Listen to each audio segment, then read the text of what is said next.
그정, 어디서? 장태국 회장의 목소리가 떨렸습니다. 72살 노인의 입술은 파르르 떨리고 있었죠. 차 안의 실내등 불빛 아래 운전석에서 몸을 돌린 18살 소녀의 목덜미에는 작은 점이 하나 있었습니다. 왼쪽, 정확히 귀 바로 아래. 그 위치, 그 크기, 그 모양까지. 네, 무슨. 윤서연은 당황한 표정으로 자신의 목을 만졌습니다. 뭔가 잘못됐나 싶어 백미러를 보려던 순간 뒷좌석의 노인이 숨을 크게 들이마셨습니다. 가슴을 움켜쥐고 있던 그의 손에서 약통이 바닥으로 떨어졌죠. 장태국 회장이 비오는 그날 저녁 차 안에서 희미하게 본 점은 무엇이었을까요? 오늘의 사연 바로 시작합니다. 사연 시작 전 구독과 좋아요를 눌러주시고 어디서 듣고 계신지 댓글 남겨주시면 그곳으로 행운이 가득 깃들기를 바라겠습니다. 새벽 1시 윤서연은 대리운전 대기실 플라스틱 의자에 앉아 핸드폰을 들여다보고 있었습니다. 화면에는 미납된 병원비 문자가 떠 있었죠. 할머니의 투석 치료비. 이번 달 것만 80만 원. 다음 달 것까지 합치면 150만 원이 넘었습니다. 이 콜만 끝내면 오늘은. 서연은 작게 중얼거리며 앱 화면을 확인했습니다. 방금 뜬 콜. 목적지는 대형 병원 VIP 출입구. 거리는 40km. 심야 할증까지 붙으면 10만 원은 될 거예요. 손가락이 화면을 눌렀습니다. 콜수락? 서연은 자리에서 일어나 낡은 패딩 후드를 올려 썼습니다. 2월 중순의 새벽 공기는 여전히 차갑습니다. 학원도 집도 아닌 이곳. 18살 고등학교 3학년생이 있어야 할 자리는 아니었죠. 하지만 서연에게는 선택의 여지가 없었습니다. 대기실 밖으로 나서자 찬바람이 얼굴을 후려쳤습니다. 서연은 목도리를 더 바짝 끌어올리고 주차장 쪽으로 걸어갔어요. 핸드폰 화면에 표시된 위치. 병원 지하 주차장 2층. 차종은 검은색 대형 세단. 지하 주차장으로 내려가는 길은 을씨년스러웠습니다. 형광등이 깜빡거리고 벽에는 습기가 차 있었죠. 서연은 핸드폰 손전등을 켜고 천천히 걸었습니다. 2층 구석진 곳에 검은 세단이 서 있었어요. 차에 가까이 다가가자 뒷좌석 문이 스르르 열렸습니다. 실내등이 켜지면서 안이 보였죠. 뒷좌석에는 정장을 입은 노인이 앉아 있었습니다. 흰 머리, 주름진 얼굴, 하지만 어딘가 범접할 수 없는 분위기. 서연은 본능적으로 알았습니다. 이 사람은 보통 사람이 아니라는 걸. 안녕하십니까? 대리기사 윤서연입니다. 서연은 최대한 공손하게 인사했습니다. 장태국은 고개만 살짝 끄덕였죠. 말이 없었습니다. 서연은 운전석에 올라타 시트를 조정했어요. 백미러를 통해 뒷좌석을 확인했습니다. 노인은 창밖을 바라보고 있었죠. 어디로 모실까요? 성북동. 짧은 대답이었습니다. 서연은 내비게이션에 목적지를 입력했어요. 43km. 시간은 약 50분. 심야 시간이니 도로는 한산할 겁니다. 차가 출발했습니다. 지하 주차장을 빠져나와 도심도로로 접어들었죠. 거리는 텅 비어 있었습니다. 가로등 불빛만이 일정한 간격으로 어둠을 밝히고 있었어요. 와이퍼가 앞유리를 쓸었습니다. 언제부턴가 가랑비가 내리기 시작했거든요. 서연은 운전에 집중했습니다. 하지만 신경은 뒷좌석에 가 있었죠. 노인의 호흡 소리가 들렸습니다. 고르지 않았어요. 가끔 크게 숨을 들이마시는 소리가 났습니다. 괜찮은 걸까? 서연은 백미러로 슬쩍 확인했어요. 학생인가? 갑자기 노인이 물었습니다. 서연은 약간 놀라며 대답했죠. 아르바이트예요. 학교는 다니고 있습니다. 힘들겠군. 장태국의 목소리에는 알 수 없는 감정이 섞여 있었습니다. 연민 같기도 하고 죄책감 같기도 했죠. 서연은 대답하지 않았습니다. 뭐라 말해야 할지 몰랐거든요. 차는 계속 달렸습니다. 도심을 벗어나 강변도로로 접어들었어요. 한강의 어두운 물결이 창밖으로 스쳐 지나갔습니다. 서연은 라디오를 켤까 생각했지만 그만뒀어요. 이상하게 차 안이 무거웠거든요. 말없는 노인, 가랑비 소리, 그리고 와이퍼가 규칙적으로 움직이는 소리만이 공간을 채우고 있었습니다. 신호등 앞에서 차가 멈췄습니다. 붉은 불빛이 앞유리를 물들였죠. 서연은 잠시 긴장을 풀고 목을 돌렸습니다. 뒷좌석을 확인하려던 순간이었어요. 장태국이 가슴을 움켜쥐고 있었습니다. 할아버지, 서연의 목소리가 차 안에 울렸습니다. 급히 기어를 파킹에 넣고 안전벨트를 풀었죠. 뒷좌석의 장태국은 한 손으로 가슴을, 다른 손으로는 주머니를 더듬고 있었습니다. 숨소리가 거칠었어요. 약이. 떨리는 손에서 약통이 미끄러져 나왔습니다. 바닥으로 떨어진 약통이 뒹굴며 좌석 아래로 굴러갔죠. 서연은 재빨리 뒷문을 열고 안으로 몸을 숙였습니다. 제가 찾아드릴게요. 잠깐만요. 차 바닥을 더듬던 서연의 손끝이 약통을 잡았습니다. 뚜껑을 열어 흰 알약 하나를 꺼냈죠. 장태국에게 건네려던 순간 실내등 불빛이 서연의 목덜미를 비췄습니다. 후드가 뒤로 넘어가면서 드러난 왼쪽 목, 귀 바로 아래에 있는 작은 점. 장태국의 시선이 그곳에 고정됐습니다. 손에 쥐어진 약을 받아 입에 넣으면서도 그의 눈은 서연의 목을 떠나지 못했어요. 심장이 다른 이유로 뛰기 시작했습니다. 약 때문이 아니었죠. 이건 더 깊은 곳에서 올라오는 충격이었습니다. 18년 전 병원 신생아실의 형광등 불빛이 떠올랐습니다. 유리창 너머로 보이던 분홍빛 작은 몸. 아들 장민호가 떨리는 손으로 안고 있던 갓난아기. 그때 간호사가 웃으며 말했었죠. 목에 점이 있네요. 여기 왼쪽. 귀 바로 아래요. 이건 없어지지 않을 겁니다. 타고난 거거든요. 장태국은 그 순간을 기억했습니다. 선명하게. 아들은 아이를 내려다보며 복잡한 표정을 지었었죠. 기쁨도 슬픔도 두려움도 섞인 얼굴. 그리고 사흘 후 며느리가 세상을 떠났습니다. 산후합병증, 갑작스러운 죽음. 그 뒤로 모든 게 뒤틀렸죠. 할아버지, 괜찮으세요? 서연의 목소리가 장태국을 현실로 끌어당겼습니다. 그는 천천히 고개를 끄덕였어요. 약효가 퍼지면서 호흡이 안정되기 시작했죠. 하지만 마음은 더 요동쳤습니다. 물 있습니까? 아, 네. 잠깐만요. 서연은 조수석에 두었던 생수통을 꺼내 건넸습니다. 장태국은 물을 한 모금 마시며 서연을 관찰했어요. 얼굴 윤곽, 눈매, 입술 모양. 낯설지 않았습니다. 누군가를 닮았어요. 며느리? 아니면 아들? 둘 다일까? 병원으로 갈까요? 응급실로 바로 모셔다 드릴게요. 아니. 장태국의 목소리는 예상외로 단호했습니다. 서연은 당황한 표정으로 그를 바라봤죠. 노인은 천천히 숨을 고르며 말을 이었습니다. 괜찮아요. 이런 거 가끔 있는 일입니다. 하지만 성북동으로 계속 가주십시오.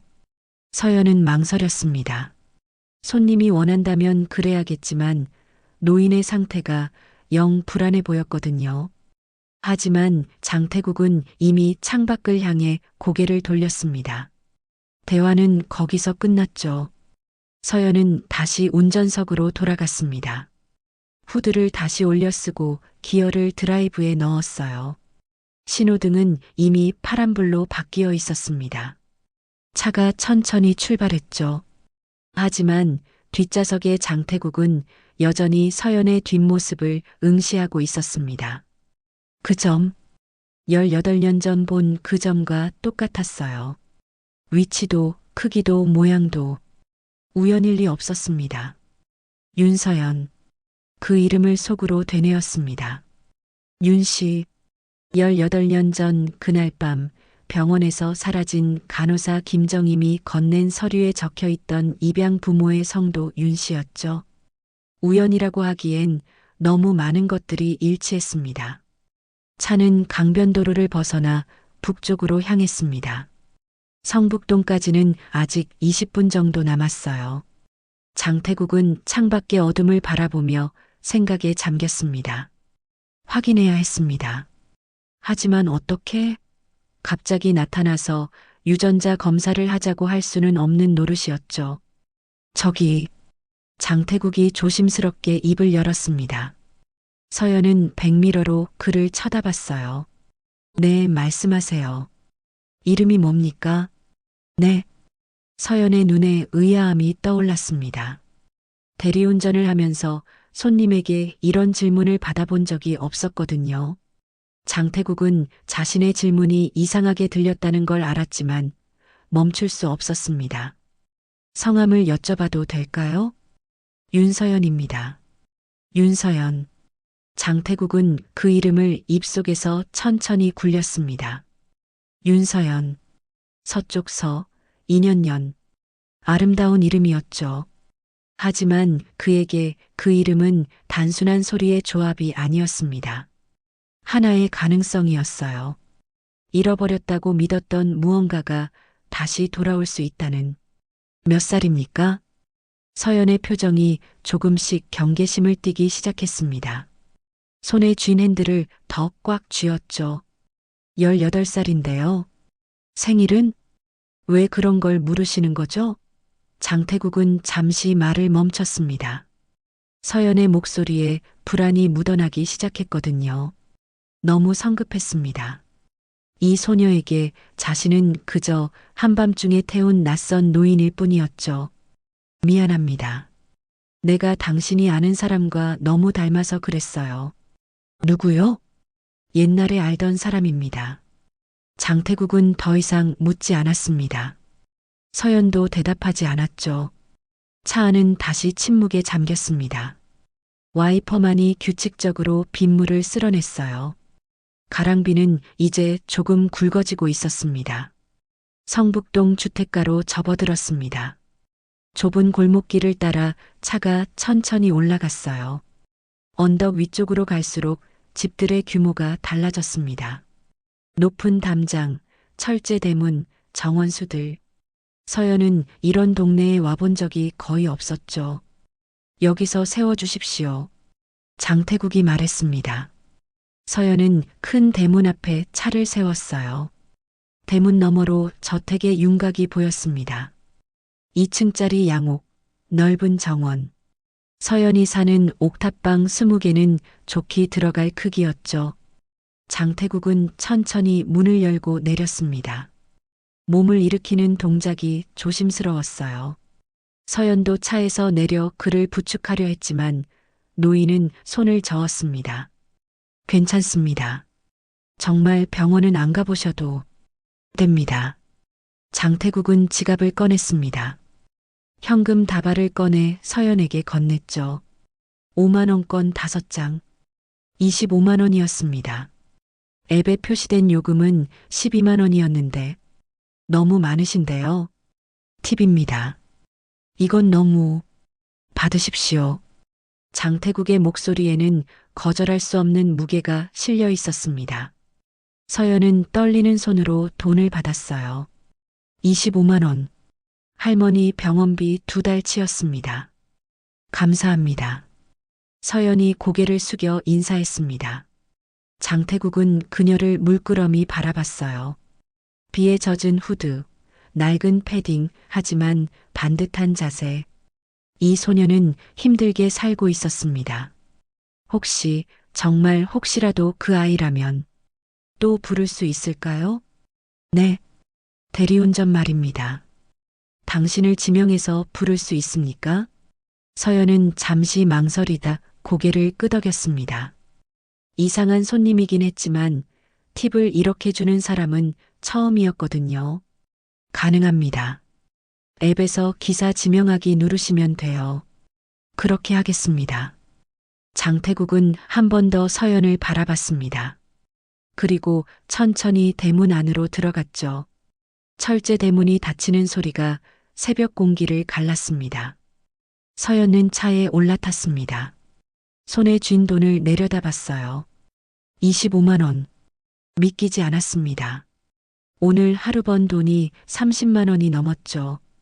할머니께 좋은 소식을 전할 수 있겠다는 생각에 입가에 미소가 번졌습니다. 차를 출발시키며 백미러로 저택을 한 번 더 봤어요. 저런 집에 사는 사람들은 어떤 삶을 살까? 서연은 상상해봤지만 잘 되지 않았습니다. 너무 먼 세계였거든요. 집으로 돌아가는 길. 새벽 2시가 넘은 시각이었지만 도로는 여전히 한산했습니다. 서연은 라디오를 켰어요. 심야 음악 프로그램에서 잔잔한 재즈가 흘러나왔죠. 피곤했지만 기분은 나쁘지 않았습니다. 옥탑방에 도착한 건 3시가 다 되어서였습니다. 좁은 계단을 올라가며 서연은 핸드폰 손전등을 켰어요. 복도 전등이 나간 지 한 달째였지만 집주인은 고쳐주지 않았거든요. 문을 열고 들어서자 작은 방이 보였습니다. 원룸도 아닌 고시원만 한 공간. 침대 하나, 책상 하나, 옷장 하나가 전부였죠. 작은 창문 너머로 서울 야경이 희미하게 보였습니다. 서연은 패딩을 벗어 걸고 책상 서랍을 열었습니다. 안에는 병원비 고지서들이 쌓여 있었어요. 빨간 글씨로 미납이라고 찍힌 종이들. 오늘 번 돈으로 2달치는 낼 수 있겠다고 생각하니 한숨이 나왔습니다. 침대에 누워 천장을 바라봤습니다. 오늘 만난 노인이 떠올랐어요. 왜 자꾸 자신을 쳐다봤을까? 왜 이름을 물었을까? 아는 사람과 닮았다는 말은 무슨 뜻일까? 이상한 사람이었어. 서연은 그렇게 생각하며 눈을 감았습니다. 내일도 학교에 가야 했고 저녁엔 또 대리운전을 나가야 했죠. 잠이 들기 전 마지막으로 든 생각은 할머니였습니다. 내일 병원에 들러 병원비를 내야겠다고. 같은 시각. 성북동 저택 2층 서재. 장태국은 창가에 서서 빗방울이 유리창을 타고 흐르는 걸 바라보고 있었습니다. 손에는 오래된 사진 한 장이 들려 있었어요. 18년 전 신생아실에서 찍은 사진. 아들 장민호가 갓난아기를 안고 있는 모습. 사진 속 아기의 목에는 작은 점이 보였습니다. 왼쪽 귀 바로 아래. 윤서연. 장태국은 그 이름을 다시 한번 중얼거렸습니다. 심장이 두근거렸어요. 혹시, 정말 혹시. 하지만 확신할 수는 없었습니다. 점 하나만으로는 부족했죠. 책상 위에 전화기를 집어들었습니다. 비서에게 전화를 걸었어요. 새벽 3시였지만 상관없었습니다. 접니다, 회장님. 미안하지만 지금 당장 와야겠어. 무슨 일이십니까? 조사할 게 있네. 18년 전 2월 14일. 그날 우리 병원에서 태어난 아이들 명단을 찾아봐야 해. 알겠습니다. 바로 출발하겠습니다. 전화를 끊고 장태국은 다시 사진을 내려다봤습니다. 사진 속 아들의 표정이 마음에 걸렸어요. 기쁨보다는 불안이 가득한 얼굴. 그때 이미 뭔가 잘못되고 있었던 걸까요? 서랍을 열어 오래된 서류 봉투를 꺼냈습니다. 먼지가 수북이 쌓여 있었죠. 18년 동안 한 번도 열어보지 않았던 봉투. 열고 싶지 않았습니다. 하지만 오늘은 달랐어요. 봉투 안에는 출생증명서가 들어 있었습니다. 2월 14일 새벽 2시 30분 출생. 여아. 체중 3.2kg. 특이사항란에는 목 왼쪽 모반이라고 적혀 있었죠. 손가락이 떨렸습니다. 모반. 점을 의학 용어로 그렇게 부르더군요. 장태국은 서류를 책상 위에 펼쳐놓고 의자에 앉았습니다. 기억을 되짚어 올라가기 시작했죠. 18년 전 2월 14일, 며느리 한지우가 진통을 시작했습니다. 예정일보다 2주 빠른 출산이었죠. 아들 장민호는 안절부절 못하며 분만실 앞을 서성였어요. 장태국도 병원에 왔었습니다. 첫 손주였으니까요. 밤 11시에 병원에 도착해서 새벽 3시까지 기다렸습니다. 그리고 간호사가 나와 말했죠. 축하드립니다. 건강한 여자아이입니다. 하지만 기쁨은 오래가지 않았습니다. 산모의 상태가 급격히 나빠졌거든요. 출혈이 멈추지 않았습니다. 의사들이 분주하게 움직였죠. 장민호는 유리창에 이마를 대고 울고 있었어요. 사흘 후 한지우는 깨어나지 못했습니다. 장례식은 조용히 치러졌습니다. 갓 태어난 아이는 신생아실에 남아 있었죠. 장민호는 아이를 보러 가지 않았습니다. 보지 못했어요. 아내를 잃은 슬픔이 너무 컸거든요. 그리고 일주일 후 간호사 김정임이 장태국을 찾아왔습니다. VIP 병실로 조용히 들어온 그녀는 서류 봉투를 내밀었어요. 회장님, 죄송하지만 말씀드릴 게 있습니다. 뭔가 아기가 선천적인 심장 질환이 있습니다. 장태국의 얼굴이 굳었습니다. 김정임은 계속 말을 이었죠. 수술이 필요한데 비용이 상당합니다. 그리고 성공 확률도 얼마나 되는가? 50%입니다. 침묵이 흘렀습니다. 김정임은 조심스럽게 덧붙였어요. 제가 아는 부부가 있습니다. 아이를 간절히 원하는 분들이에요. 입양을 원하십니다. 입양? 네. 아기의 치료비도 모두 부담하시겠다고 하셨습니다. 장태국은 창밖을 바라봤습니다. 복잡한 생각들이 머릿속을 스쳐 지나갔죠. 아들은 아내를 잃은 슬픔에 빠져 있었습니다. 아이를 볼 수조차 없는 상태였어요. 그리고 아이에게는 심장병이 있었습니다. 도장 하나만 찍어주시면 됩니다. 제가 모든 절차를 처리하겠습니다. 김정임이 내민 서류에는 입양 동의서라고 적혀 있었습니다.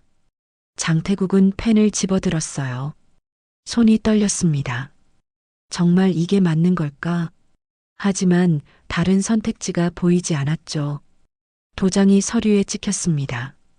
김정임은 서류를 챙겨 일어났습니다.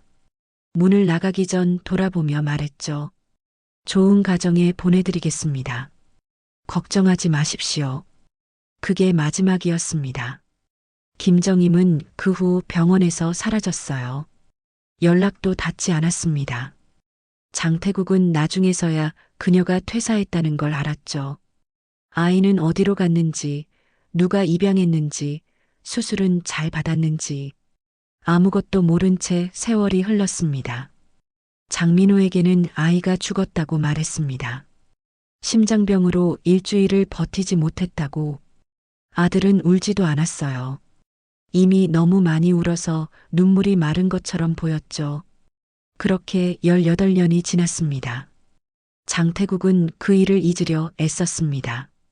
아니, 잊었다고 믿었죠. 하지만 오늘 밤 차 안에서 본 그 점이 모든 걸 되살려 놓았습니다. 서재 문이 열렸습니다. 비서 강민수가 들어왔어요. 새벽 4시였지만 정장을 말끔하게 갖춰 입고 있었습니다. 회장님 왔습니다. 수고했네. 장태국은 책상 위에 출생증명서를 가리켰습니다. 이날 우리 병원에서 태어난 아이들을 찾아봐야 해. 특히 여자아이. 그리고 입양 기록도. 시간이 오래됐는데 기록이 남아 있을까요? 찾아봐야지. 반드시. 강민수는 고개를 끄덕였습니다. 하지만 의아한 표정을 감추지 못했어요. 혹시 무슨 일이십니까? 장태국은 잠시 망설이다 대답했습니다. 손녀를 찾고 있네. 손녀요? 유진 양 말씀이십니까? 아니, 다른 아이야. 강민수의 눈이 커졌습니다. 장태국 회장에게 손녀가 둘이라는 얘기는 처음 들었거든요. 하지만 더 묻지 않았습니다. 회장의 표정이 심각했으니까요. 알겠습니다. 바로 조사하겠습니다. 그리고 한 가지 더 말씀하십시오. 윤서연이라는 아이를 알아봐줘. 18살 대리운전 기사야. 생일은 2월 14일. 강민수는 수첩에 적었습니다. 어디까지 알아봐야 할까요? 모든 것. 가족관계, 출생 기록, 병원 기록. 가능한 모든 정보를 찾아줘. 시간이 얼마나 걸릴지 모르겠습니다만. 급하네. 최대한 빨리. 강민수는 고개를 숙이고 서재를 나갔습니다. 장태국은 다시 창가로 갔어요. 빗줄기는 이제 거의 멈춰가고 있었습니다. 동쪽 하늘이 조금씩 밝아오고 있었죠. 5장, 새벽 5시. 서연은 알람 소리에 눈을 떴습니다. 겨우 2시간 잔 셈이었죠. 몸은 무거웠지만 일어나야 했습니다. 학교에 가야 했으니까요. 작은 세면대에서 찬물로 얼굴을 씻었습니다. 거울에 비친 자신의 얼굴이 피곤해 보였어요. 눈 밑에 그늘이 졌고 볼은 야위어 있었죠. 언제부터 이렇게 됐을까? 서연은 거울에서 시선을 돌렸습니다. 교복을 입고 가방을 챙겼어요. 책은 별로 없었습니다. 요즘엔 학교에 가도 수업을 제대로 듣기 힘들었거든요. 밤새 일하고 나면 책상에 앉아 있는 것만으로도 버거웠죠. 집을 나서며 복도에서 할머니네 방문을 바라봤습니다. 한층 아래 작은 방. 할머니는 아직 주무시고 계실 거예요. 투석 치료를 받고 나면 온종일 누워 계시니까요. 서연은 소리 내지 않게 조심히 계단을 내려갔습니다. 학교까지는 버스로 40분 거리였습니다. 새벽 버스는 한산했어요. 창밖으로 서울의 아침이 깨어나고 있었죠. 출근하는 사람들, 문을 여는 가게들, 배달 오토바이들, 모두 하루를 시작하고 있었습니다. 학교에 도착했을 때는 6시 30분이었습니다. 교실에는 아무도 없었어요. 서연은 자리에 앉아 책상에 엎드렸습니다. 조금만 더 자야겠다고 생각했죠. 첫 수업은 8시니까 1시간은 더 잘 수 있었습니다. 하지만 잠이 오지 않았습니다. 어젯밤 만난 노인이 자꾸 떠올랐거든요. 장태국, 그 사람은 누구였을까? 왜 그렇게 자신을 쳐다봤을까? 그리고 왜 25만 원이나 되는 팁을 줬을까? 아는 사람과 닮았다고 했지. 서연은 핸드폰을 꺼내 전면 카메라를 켰습니다. 화면에 비친 자신의 얼굴을 들여다봤어요. 평범한 얼굴이었습니다.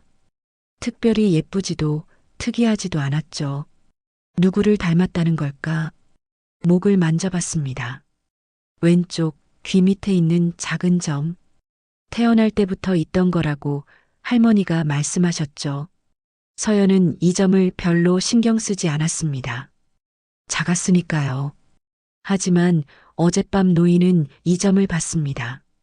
분명히 봤어요. 그리고 뭔가 충격을 받은 것처럼 보였죠. 교실 문이 열렸습니다. 친구 민지가 들어왔어요. 서연아, 벌써 왔어? 응. 어제 대리 또 나갔어? 응. 늦게까지. 민지는 서연 옆자리에 가방을 내려놓으며 걱정스러운 눈빛을 보냈습니다. 너 요즘 너무 무리하는 거 아니야? 얼굴 완전 피곤해 보여. 괜찮아. 괜찮긴.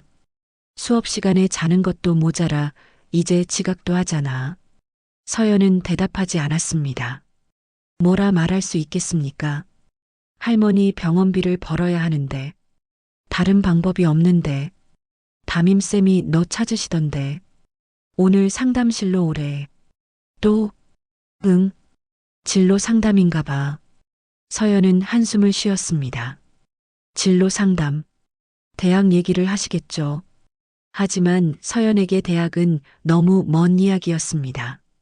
당장 내일 병원비를 낼 돈도 걱정인데 첫 수업 종이 울렸습니다. 국어 시간이었어요. 선생님이 들어오시고 교과서를 펼치라고 하셨죠. 서연은 가방에서 국어책을 꺼냈습니다. 하지만 글자가 눈에 들어오지 않았어요. 점심시간이 되자 서연은 상담실로 향했습니다.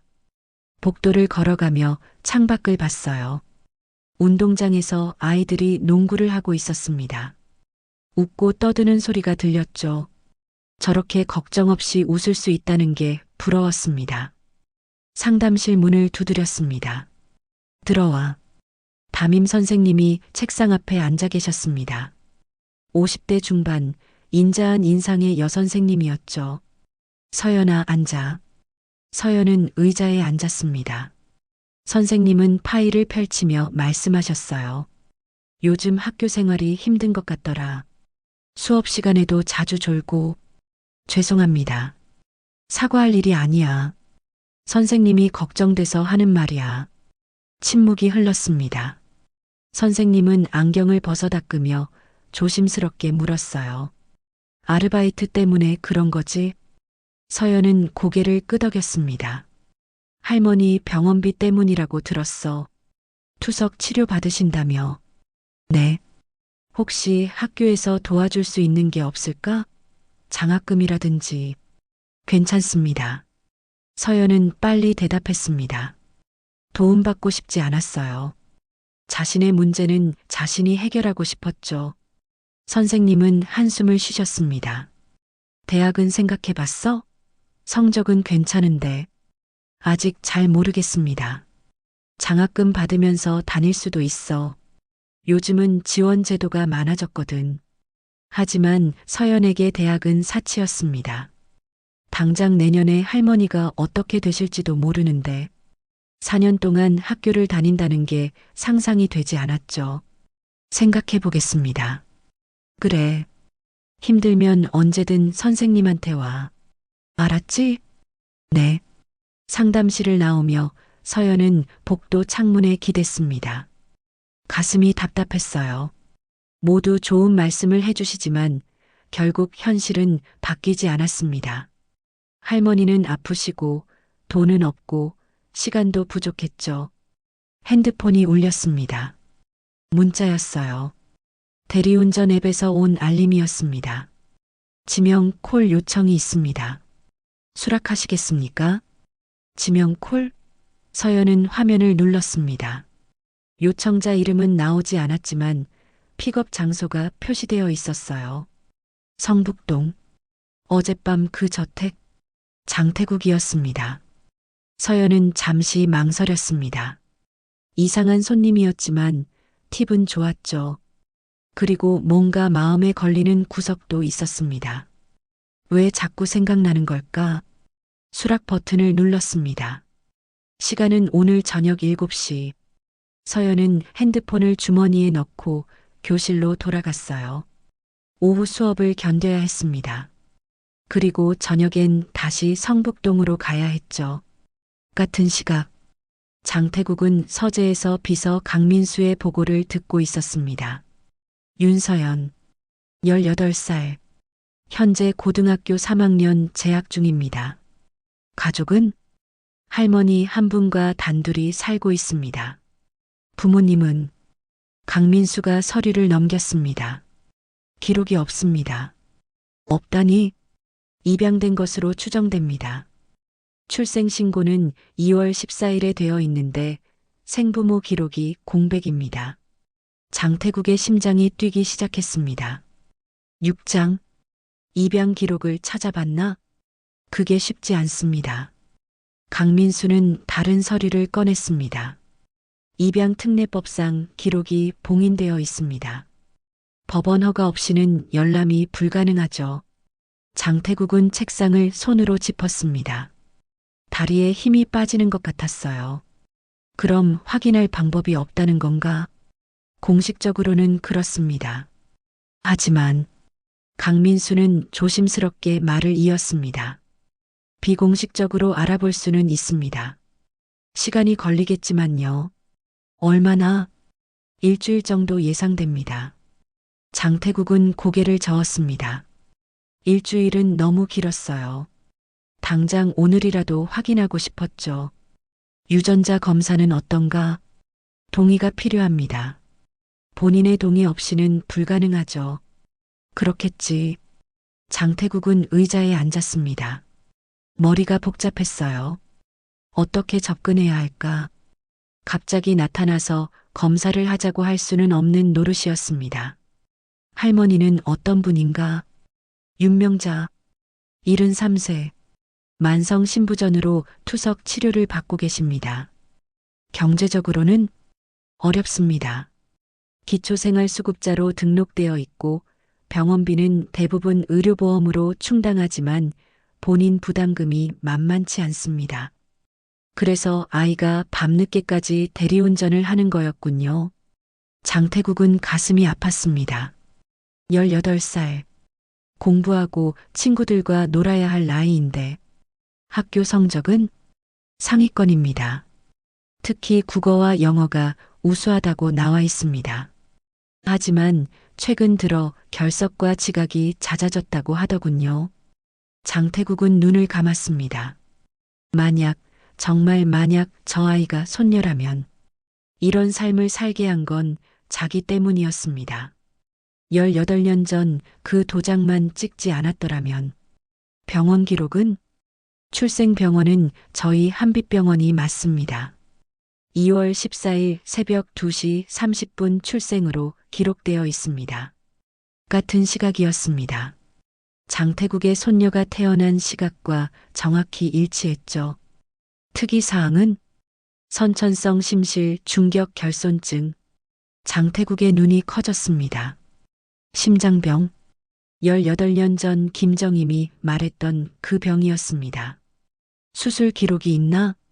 생후 한 달에 수술받은 것으로 나와 있습니다. 성공적으로 회복했다고 적혀 있습니다. 장태국은 떨리는 손으로 물잔을 들었습니다.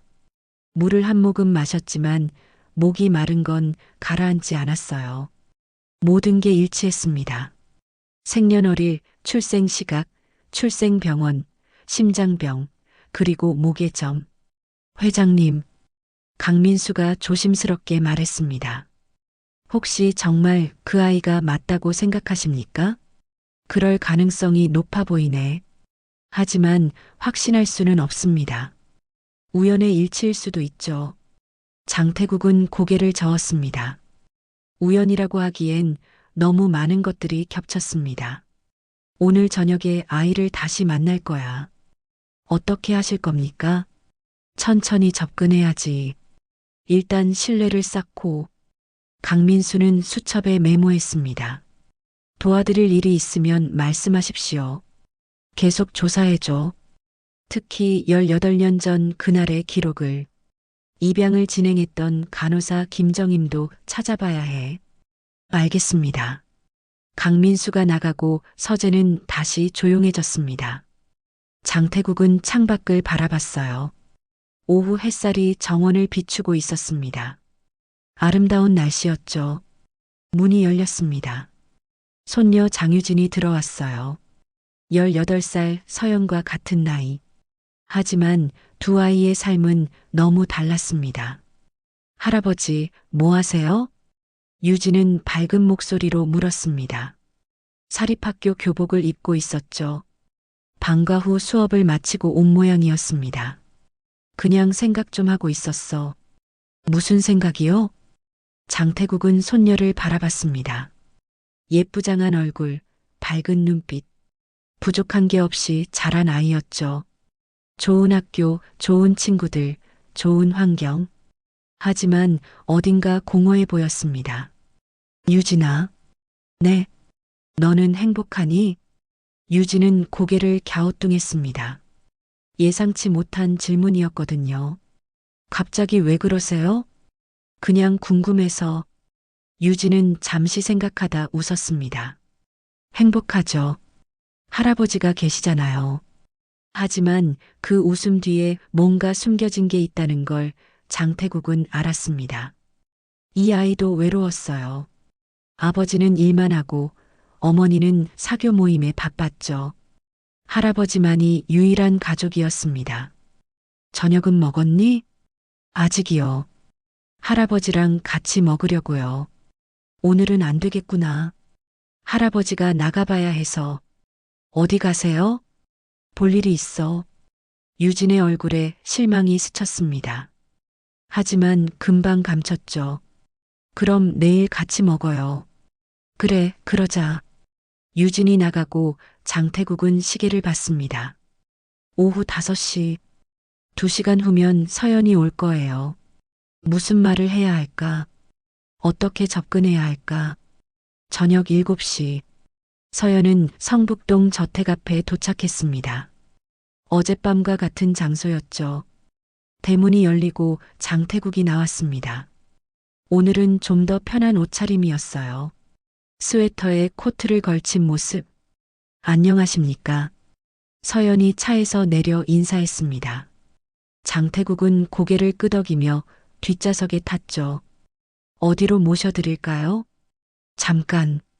장태국이 말했습니다. 서연은 백미러로 그를 바라봤어요. 운전하기 전에 할 얘기가 있어서. 네. 내려와서 앉아주겠습니까? 얼굴 보고 이야기하고 싶어서. 서연은 조금 당황했지만 차에서 내렸습니다. 뒷좌석 문을 열고 장태국 옆에 앉았죠. 노인의 얼굴이 가까이 보였습니다. 주름진 얼굴, 하지만 온화한 눈빛. 무슨 말씀이신지. 제안이 하나 있습니다. 장태국은 천천히 말했습니다. 대리운전 말고 다른 일을 하면 어떻겠습니까? 다른 일이요? 우리 집에서 일해주면 어떨까 해서. 급여는 지금보다 훨씬 좋게 드리지. 서연은 눈을 깜빡였습니다. 갑작스러운 제안이었어요. 무슨 일을 하는 건데요? 간단한 거야. 할아버지 말벗도 되어주고 가끔 심부름도 하고. 위험한 일은 아닙니다. 왜 저한테 그런 제안을 하시는 거죠? 장태국은 잠시 망설였습니다. 진실을 말할 수는 없었어요. 아직은. 당신이 마음에 들어서. 착하고 성실해 보이더군. 서연은 고개를 저었습니다. 죄송합니다. 저는 학생이라 낮에는 학교에 가야 해요. 방과 후에 오면 됩니다. 주말만 와도 되고. 하지만 생각해 보세요. 서두르지 않아도 됩니다. 장태국은 명함을 꺼내 건넸습니다. 서연은 명함을 받아들었어요. 한빛그룹 회장 장태국이라고 적혀 있었습니다. 한빛그룹. 서연도 아는 이름이었습니다. 병원, 제약, 건설까지 하는 대기업이었죠. 그 회장이 왜 자신에게 이런 제안을 하는 걸까? 7장. 회장님이세요? 서연의 목소리가 떨렸습니다. 명함을 쥔 손에 힘이 들어갔죠. 한빛그룹. 뉴스에서 본 적 있는 이름이었습니다. 병원만 해도 전국에 10개가 넘는다고 들었어요. 그렇습니다. 장태국은 담담하게 대답했습니다. 그런 분이 왜 저한테. 이유가 있어야 사람을 도와주나? 서연은 입술을 깨물었습니다. 도와준다는 말이 마음에 걸렸어요. 동정은 받고 싶지 않았거든요. 저는 동정 같은 건 필요 없습니다. 동정이 아닙니다. 진짜 필요해서 하는 제안이에요. 장태국의 목소리는 진지했습니다. 서연은 그를 바라봤죠. 거짓말하는 것 같지는 않았습니다. 하지만 믿기 어려웠어요.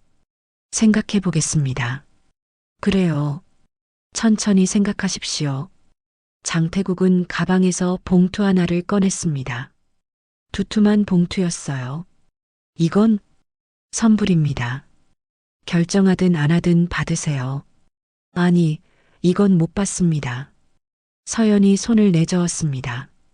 하지만 장태국은 그녀의 손에 봉투를 쥐어줬죠. 할머니 병원비에 보태세요. 투석 치료 받으신다고 들었습니다. 서연의 얼굴이 굳었습니다. 어떻게 그걸? 미안합니다. 알아봤어요. 왜요? 왜 저를 조사하신 거예요? 서연의 목소리에 경계심이 실렸습니다. 장태국은 한숨을 쉬었어요. 너무 서두른 것 같았습니다. 당신이 궁금했습니다. 그게 전부예요. 이상해요. 말이 안 돼요. 서연은 봉투를 돌려주려 했습니다. 하지만 장태국은 받지 않았죠. 제발 받아주십시오. 노인의 부탁입니다. 두 사람의 시선이 마주쳤습니다. 장태국의 눈에는 간절함이 있었어요. 서연은 말문이 막혔습니다. 왜 이렇게까지 하는 걸까? 저 혹시 제가 누군가와 관련이 있는 건가요? 장태국은 대답하지 못했습니다. 뭐라 말해야 할지 몰랐거든요. 진실을 말하기엔 아직 확신이 부족했죠. 그냥 좋은 일 하고 싶어서 그럽니다. 거짓말이시죠? 아닙니다. 회장님 같은 분이 저 같은 애한테 이렇게까지 할 이유가 없잖아요. 서연의 목소리가 떨렸습니다. 불안했어요. 이 모든 상황이 이해되지 않았죠. 내일 다시 만날 수 있겠습니까? 장태국이 물었습니다. 내일? 식사나 같이 하면 어떨까 해서 제대로 된 제안을 드리고 싶습니다. 서연은 망설였습니다. 거절해야 할 것 같았어요. 하지만 봉투의 무게가 느껴졌습니다. 안에 얼마나 들었는지 모르겠지만 할머니 병원비가 필요한 건 사실이었죠. 생각해 보겠습니다. 연락 기다리겠습니다. 장태국은 차에서 내렸습니다. 서연도 따라 내렸죠. 노인은 대문 안으로 들어가기 전 돌아봤어요. 조심히 들어가세요. 네. 대문이 닫히고 서연은 차에 혼자 남았습니다. 손에 쥔 봉투를 내려다봤어요. 열어볼까 말까 망설이다가 조심스럽게 열었습니다. 현금이 들어 있었습니다. 5만 원권 20장, 100만 원이었죠. 서연의 손이 떨렸습니다. 100만 원. 할머니 병원비 석 달치 이상이었어요. 하지만 이걸 받아도 되는 걸까? 아무 대가도 없이 핸드폰을 꺼내 할머니께 전화했습니다. 벨이 몇 번 울린 후 할머니의 목소리가 들렸어요. 서연아? 할머니. 응, 왜? 무슨 일 있어? 아니에요.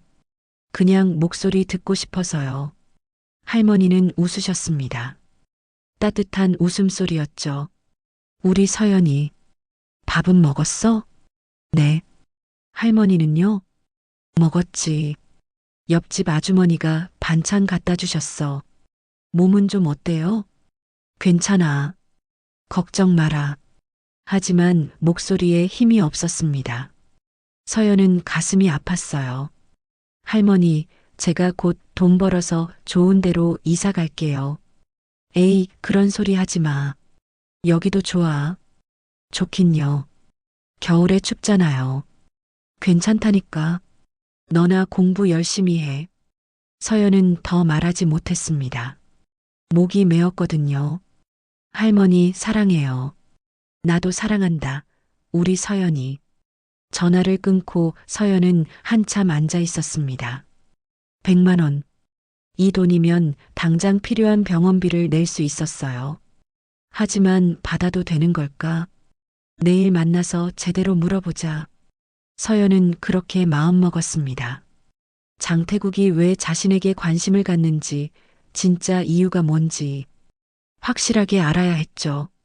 차를 몰고 집으로 향했습니다. 밤 9시 도로는 붐볐어요. 퇴근 시간이 지났지만 여전히 차들이 많았죠. 신호등 앞에서 멈춰 섰을 때 백미러로 자신의 얼굴을 봤습니다. 목에 점. 어젯밤 장태국이 처음 본 게 바로 이거였습니다. 그리고 충격을 받은 것처럼 보였죠. 혹시 이 점과 관련이 있는 걸까? 서연은 핸드폰을 꺼내 검색했습니다. 선천성 모반. 태어날 때부터 있는 점을 의학용어로 그렇게 부른다고 나왔어요. 특별한 건 아니었습니다. 많은 사람들에게 있는 거였죠. 하지만 왜 장태국은 그렇게 놀란 걸까? 집에 도착해서 할머니 방문을 두드렸습니다. 할머니, 저예요. 들어와라. 방 안은 좁았습니다. 침대 하나와 작은 옷장이 전부였죠. 할머니는 침대에 누워 계셨어요. 텔레비전에서는 저녁 드라마가 나오고 있었습니다. 오늘은 일찍 왔네? 네. 콜이 하나밖에 없어서요. 서연은 할머니 옆에 앉았습니다. 할머니의 손을 잡았어요. 주름진 손, 하지만 따뜻했죠. 할머니, 왜? 제가 태어났을 때 얘기 좀 해주세요. 할머니는 고개를 갸우뚱했습니다. 갑자기 왜? 그냥 궁금해서요. 할머니는 잠시 생각하시더니 말씀하셨습니다. 내가 우리 집에 온 건 생후 한 달쯤 됐을 때였어. 작고 약한 아기였지. 심장병이 있었다고 하셨죠? 그래. 수술 받았어. 다행히 잘 회복됐고. 친부모님은요? 할머니의 표정이 어두워졌습니다. 모른다. 입양기관에서도 알려주지 않았어. 왜 저를 입양하신 거예요? 할머니는 서연의 손을 꼭 쥐었습니다. 내가 필요했으니까. 우리 부부는 아이가 없었거든. 그런데 너를 보는 순간 알았어. 이 아이가 우리 딸이구나. 서연의 눈시울이 붉어졌습니다. 할아버지는요? 내가 5살 때 돌아가셨지. 교통사고였어. 저 때문에 고생 많으셨죠? 무슨 소리야? 너는 우리의 기쁨이었어. 할머니는 서연의 머리를 쓰다듬으셨습니다. 왜 갑자기 이런 얘기를 하니? 그냥요. 고마워서요. 서연은 할머니를 안았습니다. 할머니의 체온이 느껴졌어요. 이 사람이 자신의 진짜 가족이었습니다.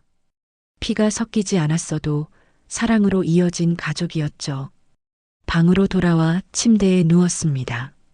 다음 날 저녁, 서연은 장태국이 정해준 식당 앞에 섰습니다. 성북동의 한 식당, 조용하고 고급스러운 분위기였어요. 이런 곳에 와본 적이 없었죠. 문을 열고 들어서자 직원이 안내했습니다. 윤서연 님이시죠? 이쪽으로 오십시오. 2층 개별룸으로 안내받았습니다. 문을 열자 장태국이 앉아 있었어요. 창밖으로 정원이 보이는 자리였죠. 왔습니까? 앉으세요. 서연은 맞은편에 앉았습니다. 테이블 위에는 아직 음식이 나오지 않았어요. 두 사람 사이에 침묵이 흘렀죠. 어제 드린 돈은요? 장태국이 먼저 물었습니다. 가져왔습니다. 돌려드리려고요. 서연은 가방에서 봉투를 꺼냈습니다. 장태국은 손을 저었어요. 그건 드리는 겁니다. 돌려받을 생각 없어요. 하지만 이유를 모르겠어요. 왜 저한테 이러시는 건지. 장태국은 깊게 숨을 들이쉬었습니다. 말해야 할 때가 온 것 같았어요. 솔직하게 말하겠습니다. 네. 당신이 혹시 제 손녀일지도 모른다는 생각이 들어서입니다. 서연의 눈이 커졌습니다. 예상하지 못한 말이었어요. 손녀요? 18년 전 제 며느리가 아이를 낳고 세상을 떠났습니다. 그리고 그 아이는 입양을 보냈죠. 장태국의 목소리가 떨렸습니다. 왜요? 왜 보내신 거예요? 당시엔 그게 최선이라고 생각했습니다. 아이에게 심장병이 있었고 아들은 아내를 잃은 슬픔에 무너져 있었죠. 저는 겁이 났어요. 그 작은 생명을 책임진다는 게. 서연은 말없이 듣고 있었습니다. 하지만 후회했습니다. 시간이 지날수록 더 심하게. 그 아이가 어디서 어떻게 자라고 있는지, 건강한지, 행복한지 매일 밤 생각했어요. 그게 저라고 생각하시는 거예요? 확신할 수는 없습니다. 하지만 너무 많은 게 일치해요. 생일, 출생시각, 출생병원, 심장병, 그리고 장태국은 서연의 목을 가리켰습니다. 그 점, 제 손녀에게도 똑같은 자리에 점이 있었습니다. 서연은 자신의 목을 만졌습니다. 손이 떨렸어요. 확인할 방법은 없나요? 유전자 검사를 하면 됩니다. 당신이 동의한다면요. 서연은 한참을 생각했습니다. 머릿속이 복잡했어요. 친부모를 찾고 싶었던 적이 없는 건 아니었습니다. 하지만 할머니를 생각하면 죄책감이 들었죠. 만약 제가 정말 손녀라면요? 함께 살았으면 합니다. 당신과 할머니 모두요. 할머니도요? 당연하죠. 당신을 키워주신 분인데 제대로 된 치료도 받으시게 해드리고 싶습니다. 서연의 눈에 눈물이 맺혔습니다. 하지만 저는 할머니가 제 진짜 가족이에요. 압니다. 그리고 그건 변하지 않아요. 다만 가족이 조금 늘어나는 것뿐입니다. 문이 열리며 음식이 나왔습니다. 두 사람은 잠시 말을 멈췄죠. 직원이 나가고 다시 조용해졌습니다. 검사는 언제 할 수 있어요? 서연이 물었습니다. 당신이 원하면 내일이라도요. 알겠습니다. 해보겠습니다. 장태국의 얼굴에 안도가 스쳤습니다. 고맙습니다. 하지만 한 가지 약속해 주세요. 뭐든지요.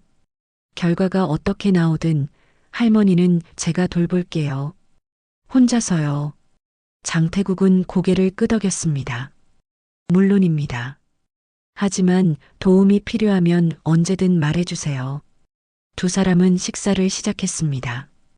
대화는 많지 않았지만 분위기는 어색하지 않았어요. 서연은 창밖의 정원을 바라봤습니다. 겨울 나무들이 앙상했지만 아름다웠죠. 일주일 후, 서연은 병원 상담실에 앉아 있었습니다.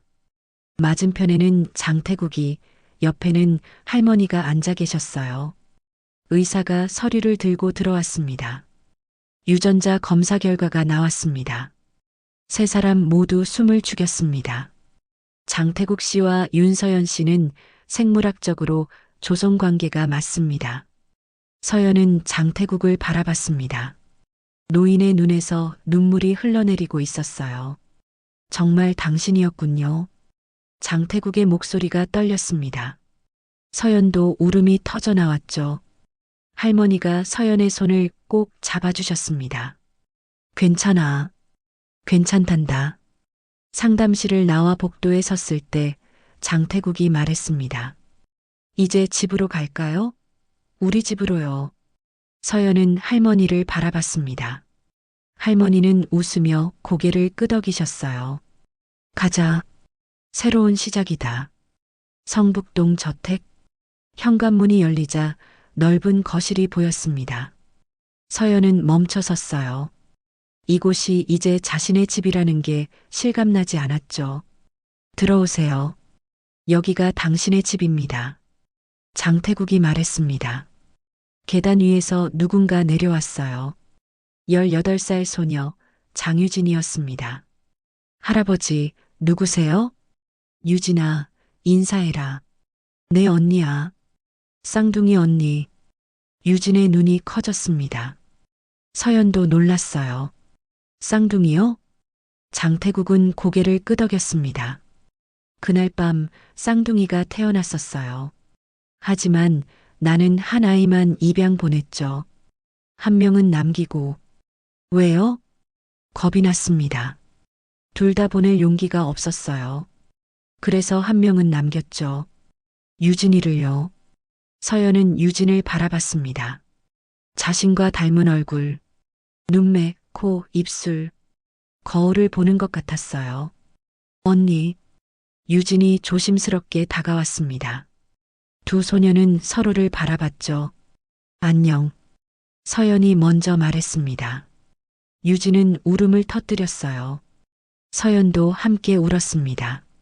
장태국은 두 손녀를 바라보며 무릎을 꿇었죠. 미안합니다. 정말 미안해요. 서연은 장태국에게 다가갔습니다. 그리고 그의 손을 잡았어요. 이제 됐어요. 이제 우리 함께니까요. 창밖으로 눈이 내리기 시작했습니다. 첫눈이었어요. 하얀 눈송이가 정원을 덮어가고 있었죠. 그날 밤 서연은 새로운 방에 누워 천장을 바라봤습니다. 너무 많은 일이 일어났어요. 일주일 전만 해도 상상할 수 없었던 일들. 하지만 이상하게 두렵지 않았습니다. 옆방에서는 할머니가 주무시고 계셨어요. 가장 좋은 방, 가장 편한 침대. 장태국이 특별히 준비한 거였죠. 할머니의 치료도 최고의 의료진이 맡기로 했습니다. 복도 저편에서는 유진의 방에 불이 켜져 있었어요. 아마 잠들지 못하고 있겠죠. 자신처럼요. 핸드폰이 울렸습니다. 유진에게서 온 문자였어요. 언니 자요? 아니, 안 자. 나도. 신기해서 잠이 안 와. 나도. 내일 같이 학교 갈래요? 그래. 같이 가자. 서연은 미소를 지었습니다. 언니, 동생, 가족. 이 모든 게 낯설지만 따뜻했어요. 창밖에 눈은 계속 내리고 있었습니다. 세상을 하얗게 덮으며 과거의 아픔도 슬픔도 후회도 함께 덮어주는 것처럼 장태국은 서재에 홀로 앉아 있었습니다. 손에는 18년 전 사진이 들려 있었죠. 이제 그 사진을 볼 수 있었습니다. 두려움 없이요. 지우야, 우리 딸들 찾았어. 둘 다. 이제 제대로 키울게. 약속해. 그는 사진에 입을 맞추고 서랍에 조심스럽게 넣었습니다. 그리고 창밖을 바라봤어요. 눈 내리는 밤, 집은 따뜻했습니다. 오랜만에 완전한 가족이 된 밤이었죠. 그날 밤, 내가 본 건 점 하나였지만 다시 움직이기 시작한 건 멈춰있던 내 인생이었습니다. 그리고 그 점은 단순한 표식이 아니었어요. 잃어버린 가족을 다시 이어주는 운명의 기호였습니다. 가장 늦은 밤의 콜에서 시작된 이야기는 가장 따뜻한 아침으로 끝이 났습니다.